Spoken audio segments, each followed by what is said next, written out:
નમસ્કાર વિદ્યાર્થી મિત્રો, ધોરણ 11 વિષય અર્થશાસ્ત્ર પાઠ નંબર 4 પુરવઠો. ટૂંક સમયની અંદર જ આપણે એકમ કસોટી 5 આવવાની છે, તો આ પાઠ એકમ કસોટીની અંદર પૂછવાનો હોવાથી આપણે આજે આનું રિવિઝન કરશું, ટૂંકમાં રિવિઝન કરશું. તો પુરવઠાનો નિયમ જે મોસ્ટ ઇમ્પોર્ટન્ટ પ્રશ્ન છે, પરીક્ષામાં પૂછાઈ શકે છે. તો પેજ નંબર 39 ઉપર તમે ખાસ ધ્યાન આપો.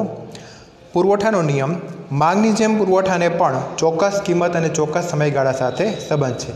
વ્યાખ્યામાં પણ આપણે જોયું કે ચોક્કસ કિંમતે, સમયે, ઈચ્છા શક્તિ અને તૈયારી હોય ઉત્પાદકની, તો એ વેચવાની જે જથ્થો છે એને શું કહેવાય? પુરવઠો કહેવાય. કે તેથી જો અન્ય પરિબળો યથાવત રહે તો વસ્તુની કિંમતમાં વધારો થતાં તેના પુરવઠાનું વિસ્તરણ થાય છે, અને વસ્તુની કિંમત ઘટતાં પુરવઠાનું શું થાય છે? તો કે સંકોચન. જો આમાં એમ કીધું છે કે અન્ય પરિબળો યથાવત રહે, સ્થિર રહે, અન્ય પરિબળોમાં કોઈ ફેરફાર ન થાય તો વસ્તુની કિંમતમાં વધારો થાય તો પુરવઠામાં પણ વધારો થાય, અને વસ્તુની કિંમતમાં ઘટાડો થાય તો પુરવઠામાં પણ ઘટાડો થાય, જેને વિસ્તરણ સંકોચન પણ કહી શકાય. કે આમ વસ્તુની કિંમત વચ્ચે ધન એટલે કે સીધો સંબંધ છે, જેને અર્થશાસ્ત્રમાં પુરવઠાના નિયમ તરીકે પણ ઓળખવામાં આવે છે. કે હવે એની ધારણાઓ કે કિંમત અને પુરવઠા વચ્ચેના સંબંધ વચ્ચે કેટલીક ધારણાઓ રચવામાં આવી છે. પુરવઠાને અસર કરતા વિવિધ પરિબળો પૈકી કિંમત સિવાયના પરિબળોને સ્થિર ધારવામાં આવે છે. એટલે કે એવી ધારણા કરી લેવામાં આવે છે કે જ્યારે આ પુરવઠાનો નિયમ છે એને આપણે સમજવું હોય, એને સાબિત કરવું હોય, તો વસ્તુ સિવાયના જે અન્ય પરિબળો છે એને સ્થિર ધારી લેવામાં આવે છે, એટલે કે સ્થિર રાખવામાં આવે છે. એમાં કોઈ જાતનો ફેરફાર થતો નથી. કે માત્ર વસ્તુની કિંમત અને તેના પુરવઠા ઉપર ધ્યાન કેન્દ્રિત કરવામાં આવે તો જ આ પુરવઠાનો નિયમ આપણે તારવી શકાય છે. કે આનો અર્થ એવો ન થાય કે કિંમતની સરખામણીમાં અન્ય પરિબળોની પુરવઠા પરની અસર ઓછી થાય છે. કે વાસ્તવમાં અન્ય પરિબળો પૈકીનું કોઈ પણ એક પરિબળ કિંમત કરતાં પુરવઠા પર વધુ પ્રભાવ પાડતું હોય છે, એમ પણ બની શકે છે. એટલે કે સાવ ઇગ્નોર, એટલે કે એને આપણે જતું પણ નથી કરી દેવાનું. વાસ્તવમાં ઘણી વખત અન્ય પરિબળોમાંનું એક પરિબળ પણ પુરવઠાની અંદર કિંમત કરતાં પણ વધારે ભાગ ભજવતું હોય છે. કે હવેની ધારણાઓ કે ઉત્પાદનના સાધનોની કિંમતમાં વધઘટ થતી નથી. બીજા શબ્દોમાં કહીએ તો ઉત્પાદનના સાધનોની કિંમત સ્થિર રહે છે. કે ઉત્પાદન પદ્ધતિમાં ફેરફાર થતો નથી, એટલે કે ટેકનોલોજીની કક્ષા સ્થિર રહે છે. કારણ કે જો ધારણામાં શું કીધું છે કે અન્ય પરિબળોનો, કિંમત સિવાયના જે અન્ય પરિબળોનો આપણે અભ્યાસ કર્યો એ બધા સ્થિર લે છે. એટલે કે આ ધારણાઓની અંદર એમાં એમ કહે છે કે કોઈ ફેરફાર થશે નહીં, એમ કહે છે. એટલે એ ધારણાઓ છે, બરાબર છે, કે એ સ્થિર છે. અન્ય વસ્તુના ભાવ પણ સ્થિર રહે છે, તેમાં કોઈ ફેરફાર થતો નથી, કારણ કે કીધું છે કે અન્ય પરિબળો સ્થિર રાખવાના છે. કે બજારમાં ભવિષ્યની કિંમત અંગેની અટકળો સ્થિર હોય છે, અને અન્ય પરિબળો જેવા કે સરકારની નીતિ, વાહન વ્યવહારની સગવડ, કુદરતી પરિબળો, પેઢીઓની સંખ્યા વગેરે પણ સ્થિર રહે છે. આ એની ધારણાઓ કે એમાં કહી દીધું છે કે કિંમત સિવાયના અન્ય પરિબળો સ્થિર રહે છે, એટલે કે આ ધારણાઓ પણ એમાં એ જ આવશે, સ્થિર છે બધી વસ્તુ. કે હવે એની આકૃતિની અનુસૂચિ સમજીએ કે કોઈ એક ઉત્પાદક કે વેપારી કોઈ એક સમયે વસ્તુની અલગ અલગ કિંમતે વસ્તુનો કેટલો જથ્થો વેચવાની તૈયારી દર્શાવે છે, તે દર્શાવતી યાદીને પુરવઠાની અનુસૂચિ કહેવામાં પણ આવે છે. એક વાક્ય તરીકે પૂછી શકાય કે કોઈ એક વેપારી કે ઉત્પાદક છે કોઈ એક સમયે વસ્તુની અલગ અલગ કિંમતે જે અલગ અલગ જથ્થો વેચવાની તૈયારી દર્શાવે છે, તે દર્શાવતી યાદીને શું કહેવાય? પુરવઠાની અનુસૂચિ. એક કાલ્પનિક અનુસૂચિ આપણને આપેલી છે. કે ધારો કે કોઈ એક વેપારી છે એક માસ દરમિયાન, એક મહિનાની અંદર સફરજનની અલગ અલગ કિંમતે વેચાણ કરવાની તૈયારી દર્શાવે છે. તો આપેલું છે કે સફરજનની, પેજ નંબર 40 ઉપર, કે સફરજનની કિલોગ્રામ દીઠ કિંમત ₹50 છે. તો ₹50 કિંમત છે ત્યારે સફરજનનો પુરવઠો કિલોમાં 200 કિલો છે. પછી તમે જોઈ શકો છો કે જેમ જેમ કિંમત વધે છે તેમ તેમ પુરવઠો પણ વધે છે. 50 વાળી 60 કિંમત થાય તો પુરવઠો 200 વાળો 400, 60 વાળી 70 કિંમત થાય તો 400 વાળો પુરવઠો 600 થઈ જાય છે. 70 વાળો ₹80 કિંમત થાય તો 600થી વધીને પુરવઠો 800 સુધી પણ જઈ શકે છે. તમારે આમાં જેટલું તમારે લેવું હોય એટલું લઈ શકો છો. તમારે ખાલી એ જ યાદ રાખવાનું કે જેમ જેમ કિંમત વધશે એમ પુરવઠો વધશે, એ સાબિત કરવાનું છે. અને કોષ્ટકમાં એ જ સાબિત થાય છે, અને એની જ કોષ્ટકમાં આકૃતિમાં એ જ દર્શાવ્યું છે, રેખા આકૃતિ દોરેલી છે કે જ્યારે ₹50 કિંમત છે ત્યારે પુરવઠો 200 છે. તો જ્યાં 200 આવે છે ત્યાં એ બિંદુ કરેલું છે, એ બિંદુને એ નામ આપેલું છે. અને એવી રીતે 400, 600, 800 અને 1000 એ યોગ્ય સ્કેલ માપ લઈ જે કિંમતે જે પુરવઠો કિલોગ્રામમાં જોવા મળે છે ત્યાં એક બિંદુ કરી અને એ બધા બિંદુઓને જોડી અને એક રેખા આકૃતિ બનશે અને પુરવઠા રેખા કહેવાય। અને જે બિંદુ આપણે કરીએ છીએ જે જગ્યાએ સૌથી પહેલાં 200 આવે છે ત્યારે આપણે એ બિંદુ નામ આપીએ છીએ, 400 આવે ત્યારે આપણે બી બિંદુ નામ આપીએ છીએ, 600 આવે ત્યારે આપણે સી બિંદુ નામ આપીએ છીએ, 800 આવે ત્યારે ડી અને 1000 થાય ત્યારે આપણે એ બિંદુ નામ આપવામાં આવ્યું છે। તો આ બધા બિંદુને આપણે જોડીએ એટલે કે એ બી સી ડી અને એ બધાને આપણે જોડીએ તો પુરવઠા રેખા એટલે કે SS એટલે કે સપ્લાય પુરવઠા રેખા આપણને પ્રાપ્ત થાય છે। કે આ એની સમજૂતી અને આ એની આકૃતિ હતી। કે આ બધી જે બાબતો છે આકૃતિ આપણે બોર્ડની અંદર દોરીને પણ બતાવેલી છે, તે તમે અગાઉના વિડીયો જ્યારે ચેપ્ટર ચાલુ હતું ત્યારે તમે રેગ્યુલર વિડીયોમાં પણ જોઈ શકો છો। કે ટૂંકમાં પુરવઠાના નિયમમાં જેમ કિંમત વધશે તેમ એને પુરવઠો પણ વધશે એ સાબિત કરવામાં આવે છે। કે હવે જોઈએ કિંમત અને પુરવઠા વચ્ચેના સંબંધની સમજૂતી કે ઉત્પાદકનો મુખ્ય જે હેતુ છે એ મહત્તમ નફો મેળવવાનો છે। એટલે કે કિંમત વધશે ત્યારે શું થશે? પુરવઠો વધશે। કે એટલે કે વધારે પુરવઠો વધારી અને વધારે નફો કમાવા માટે પ્રયત્નશીલ છે। કે વસ્તુની કિંમત વધવાને કારણે નફાની શક્યતા પણ વધે છે અને પરિણામે બજારમાં નવા ઉત્પાદકો પ્રવેશતા વસ્તુનો કુલ પુરવઠો પણ વધે છે। તો આ હતો નિયમ અને એની સમજૂતી। કે હવે વિસ્તરણ સંકોચન કે જ્યારે અન્ય પરિબળોને લીધે ફેરફારને લીધે પુરવઠામાં વધારો ઘટાડો થાય છે અને ઘણી વખત કિંમત પ્રેરિત ફેરફારને લીધે પુરવઠામાં વિસ્તરણ સંકોચન પણ થાય છે। જો યાદ રાખજો કે કિંમત પ્રેરિત ફેરફારને લીધે જે પુરવઠામાં ફેરફાર થાય છે એટલે કે કિંમતને લીધે જે ફેરફાર થાય છે એને વિસ્તરણ સંકોચન કહેવાય અને અન્ય પરિબળોને લીધે જે પુરવઠામાં ફેરફાર થાય છે એને વધારો અને ઘટાડો કહેવાય। આ યાદ રાખવાનું છે, બે અલગ બાબત છે। વિસ્તરણ એટલે વધારો અને સંકોચન એટલે ઘટાડો। જો કિંમતને લીધે વધારો ઘટાડો થાય તો એને શું કહેવાય? વિસ્તરણ અને સંકોચન। અને અન્ય પરિબળોને લીધે કંઈ ફેરફાર થાય તો એને શું કહેવાય? વધારો ઘટાડો। કે હવે જોઈએ પુરવઠામાં વિસ્તરણ સંકોચન કે અન્ય પરિબળો જેવા કે ઉત્પાદનના સાધનોનો ભાવ, ભવિષ્યના ભાવોની અંગેની અટકળો, ઉત્પાદનના ખર્ચ, અન્ય વસ્તુના ભાવ, પેઢીની સંખ્યા જો આ સ્થિર રહે, માત્ર જ વસ્તુની વિચાર કરીએ કે એની કિંમતમાં ફેરફાર થાય ત્યારે તે વસ્તુના પુરવઠા પર અસર થાય જ છે।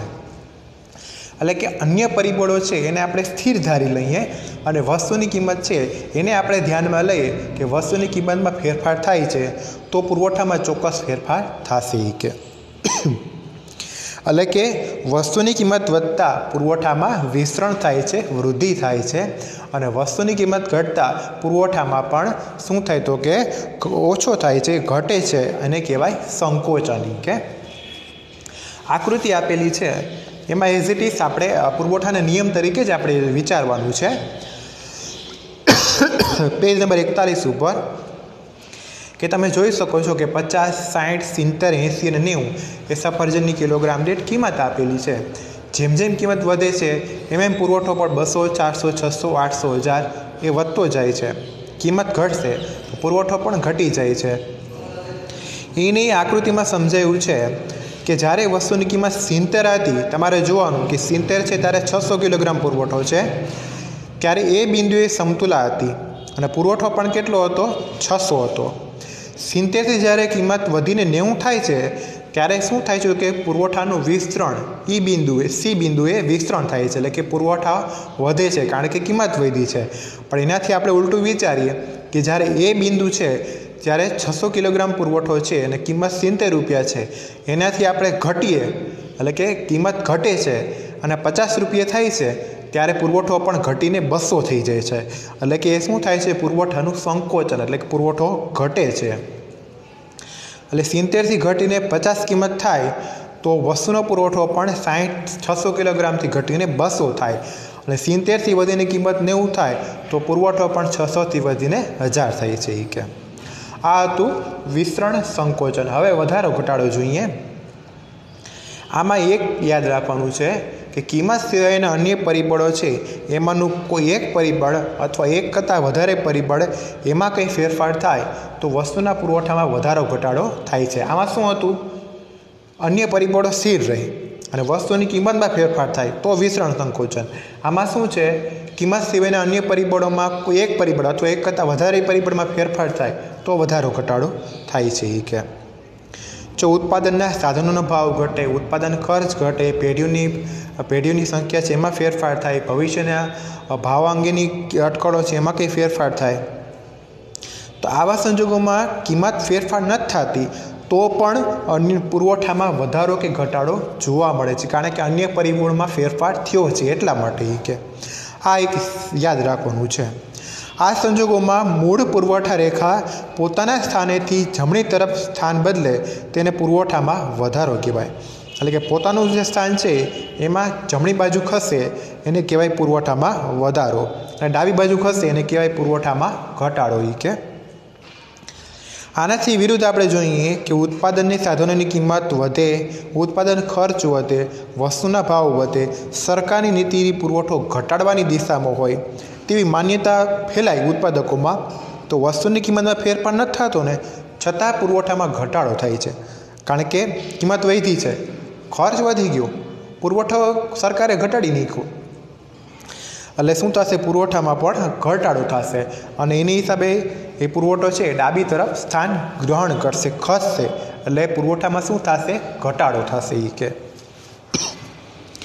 જો તમને આપેલું છે કોષ્ટક કે કિંમત તો સ્થિર જ રાખવાની છે, કારણ કે અન્ય પરિબળો ફરે છે, આની અંદર કિંમત ફેરફાર થશે, અન્ય પરિબળો સ્થિર રહેશે, પણ આની અંદર તો કિંમત સ્થિર રહેશે, અન્ય પરિબળો ફેરફાર થશે. તો કિંમત સ્થિર રાખી છે અને સફરજનની કિંમત 20 રૂપિયા ફિક્સ ધારી લીધેલી છે, સ્થિર છે બધા એકમોમાં.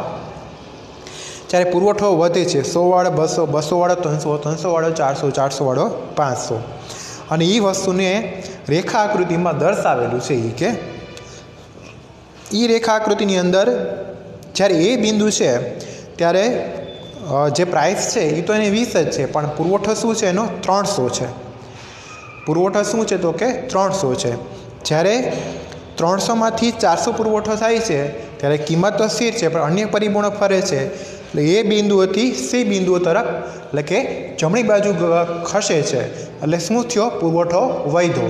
પણ એવી રીતે વિચારીએ કે 300માંથી 200 કિલોગ્રામ એટલે પુરવઠો ઘટ્યો, એટલે એ બિંદુમાંથી બી બિંદુ ઉપર આપ્યા, એટલે કે આપણે ડાબી બાજુ ખસ્યા, એટલે શું થયો? તો કે એનો ઘટાડો નોંધાયો, એટલે કે પુરવઠામાં ઘટાડો થયો. કે આ આપણે સમજવાનું છે. કે હવે પુરવઠાના નિયમના અપવાદો. કે જો આ પહેલાં જે 4 ક્વેશ્ચન છે એ મોસ્ટ ઇમ્પોર્ટન્ટ ક્વેશ્ચન છે, આમાંથી 2-3 ક્વેશ્ચન, 1 કે 2 ક્વેશ્ચન પરીક્ષાની અંદર હોઈ શકે છે, તો તમારે ખાસ યાદ રાખવાનું છે. પુરવઠાના નિયમના અપવાદોમાં પુરવઠાના નિયમના 2 અપવાદો છે, અલભ્ય વસ્તુઓ અને નાશવંત વસ્તુઓ. કે હકીકતમાં પુરવઠાના નિયમના અપવાદ તરીકે તેને ઓળખવામાં આવે છે, ઘણા વિવાદાસ્પદ છે. એ કે પુરવઠાના નિયમમાં જણાવ્યા મુજબ કિંમત અને પુરવઠાના ધન સંબંધને બદલે બંનેની વચ્ચે વ્યસ્ત સંબંધ જોવા મળે છે. કે એટલે કે વસ્તુની કિંમત વધે છતાં પુરવઠો ઘટે, અને વસ્તુની કિંમત ઘટે છતાં પુરવઠો વધે, આવું બને ત્યારે પુરવઠાના નિયમના અપવાદ તરીકે, અપવાદ એટલે કે વસ્તુ એમાંથી બાકાત છે પુરવઠાના નિયમથી, એટલે કે 2 વસ્તુ એવી છે કે અલભ્ય વસ્તુ અને નાશવંત વસ્તુઓ, કે આ 2 વસ્તુની અંદર કિંમત વધે તો પણ પુરવઠો નહીં વધે અને કિંમત ઘટશે તો પણ પુરવઠો ઘટશે નહીં, એટલે કે આ 2 વસ્તુ છે એ પુરવઠાના નિયમથી બાકાત રાખવામાં આવે છે. કે એમાં પહેલી છે અલભ્ય વસ્તુઓ. કેટલીક વસ્તુની કિંમતમાં તમે ગમે તેટલો ફેરફાર થાય તેના પુરવઠામાં કોઈ ફેરફાર થતો નથી, કારણ કે એ વસ્તુ અપ્રાપ્ય અને દુર્લભ હોય છે. દાખલા તરીકે પ્રાચીન કાળના સિક્કાઓ છે, કલાકૃતિઓ છે, પ્રાચીન કાળની પુસ્તકની મૂળ હસ્તપ્રત છે, હસ્તલિખિત છે, પ્રાચીન મૂર્તિઓ છે.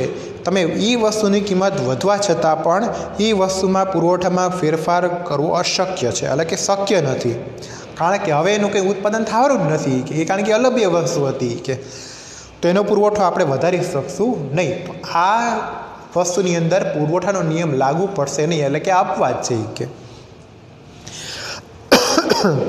તો પુરવઠાના નિયમનો તે અપવાદ બનતો નથી, એટલે એ ભોગ બનતો નથી.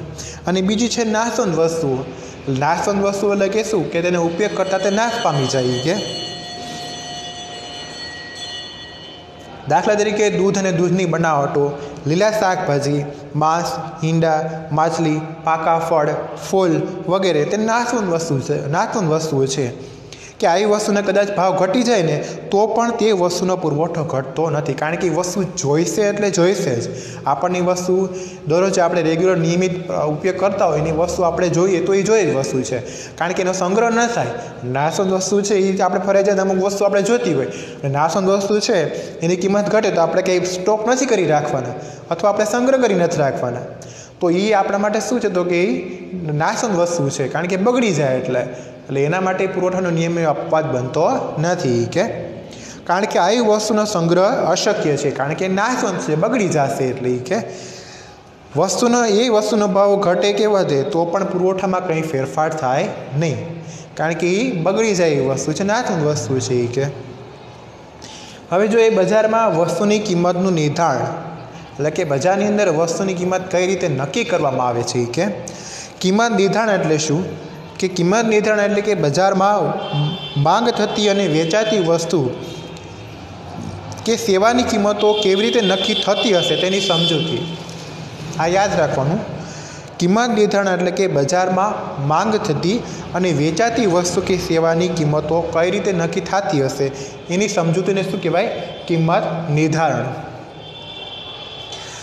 ચીજ વસ્તુ કે સેવાની કિંમત માંગ અને પુરવઠા દ્વારા નક્કી થાય છે, તેને કિંમત નિર્ધારણની પ્રક્રિયા કહે છે. એક વાક્ય તરીકે પૂછાઈ શકે ખાસ.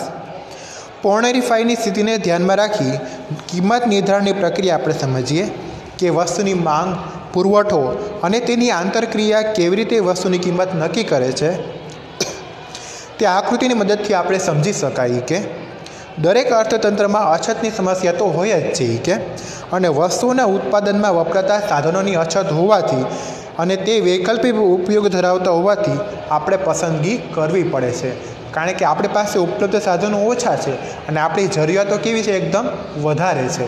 એટલે એકને એક વસ્તુનો વૈકલ્પિક ઉપયોગ થાય એવું આપણા માટે જરૂરી છે. કે તો આવા સાધનોની ફાળવણી કેવી રીતે કરવું એ પણ આપણા માટે સમજવું જરૂરી છે.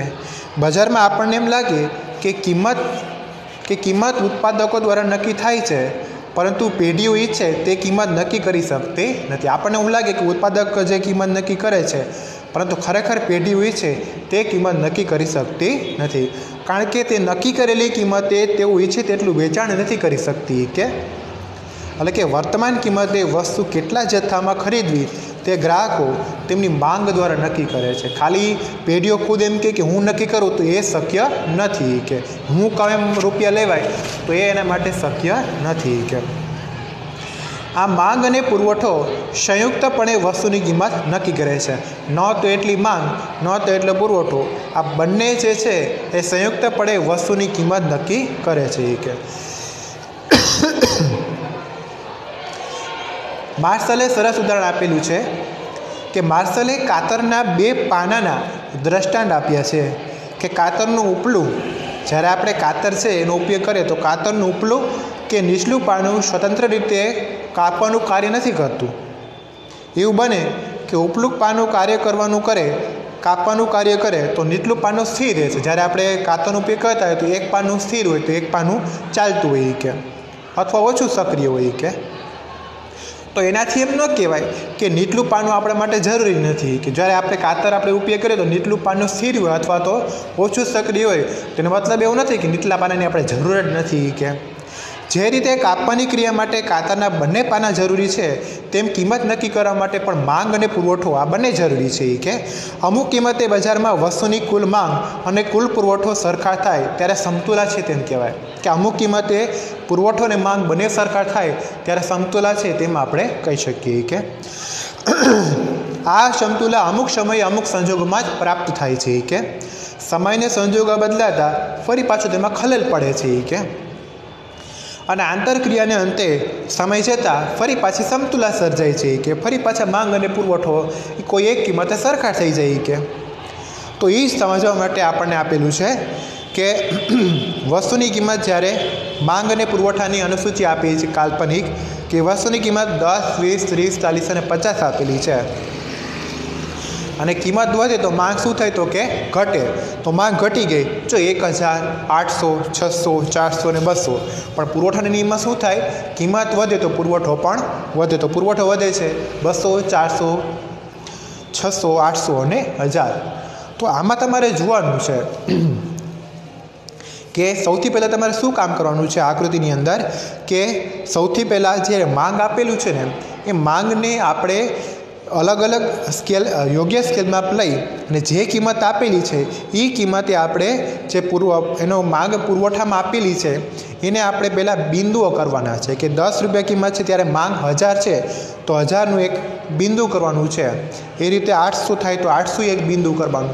તો એ બધા બિંદુઓને પહેલાં આપણે જોડવાના છે એટલે એ માંગ રેખા પડે. એ રીતે પુરવઠામાં આપણે કરવાનું છે.